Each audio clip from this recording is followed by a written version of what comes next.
everyone! My name is Dasha and welcome to my channel. So I was at Fabricland the other day and I came across this really pretty fabric, you know, and I wasn't planning on buying anything, but of course, as it happens, you do end up buying something. It's like this really nice gradient. It goes from this really bright red all the way into this dark pattern here, and it has like this subtle design throughout. Of course I had to get it. And I think I know kind of what I want to do with it.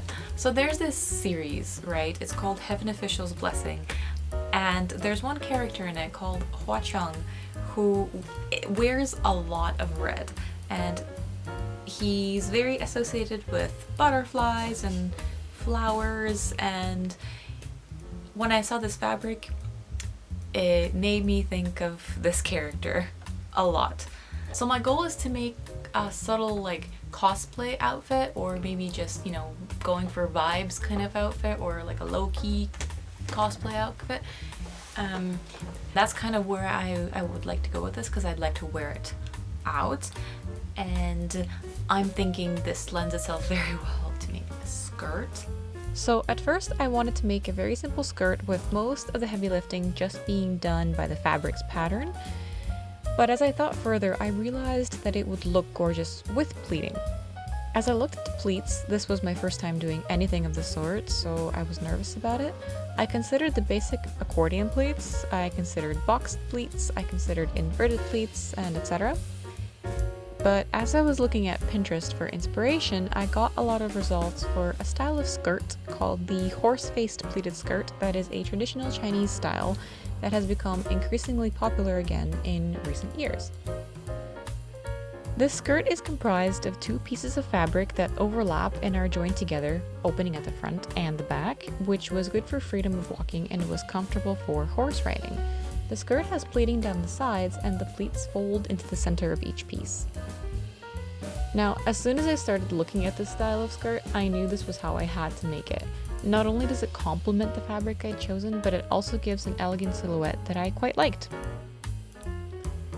Admittedly, I was slightly worried whether me wearing something like this would be okay, but from what I have gathered, while this is a style that came from traditional Chinese clothing, it isn't like you have to be of a certain culture to wear it, just acknowledge where it comes from.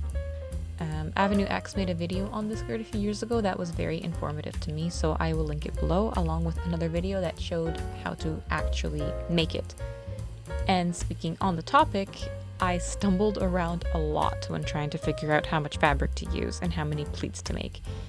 Looking back, I think I should have added more to the side panels for sure, and that'll be a note for next time.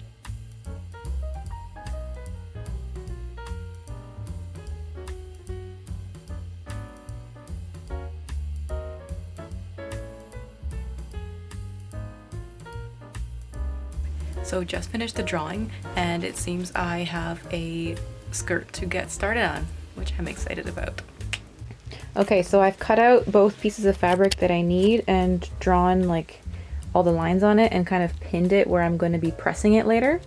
And I've also kind of basted where I'm going to be hemming. So now I just need to press this before I actually start sewing. Alright, so bit of an update. As you can see, I've gotten the two pieces of the cloth on the mannequin.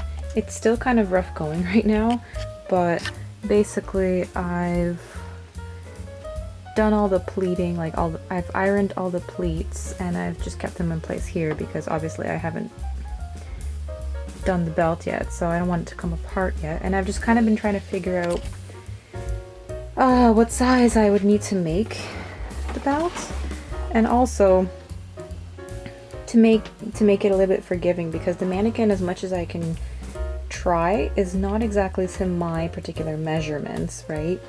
It's as close as possible, so I am trying to give a little bit of give, and obviously I've tried it on just to kind of pinpoint exactly where I need things to go. I'll be honest, I'm a little worried it's going to be too small for me. But if that happens, Well, that's what basting is for before you actually do it, and I can always let one of the pleats out, hoping it won't have to come down to that. But yeah. Okay, so there's been a bit of an update since last time. First, I attached the two pieces and stitched through the pleats here, so at least it's more secure at the top. And I've also attached the belts just on the top here though, just on the top here. And now all I have to do is attach these little strips to the sides, because they're the part that's gonna loop around to tie up. And what I'm gonna do is attach them close to the fold on the inside here, right? Facing this way.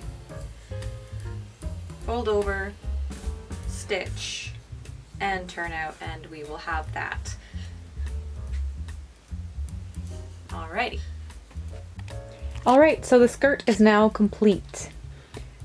As you can see, I've sewn on the belt properly on the inside, and I've attached the straps.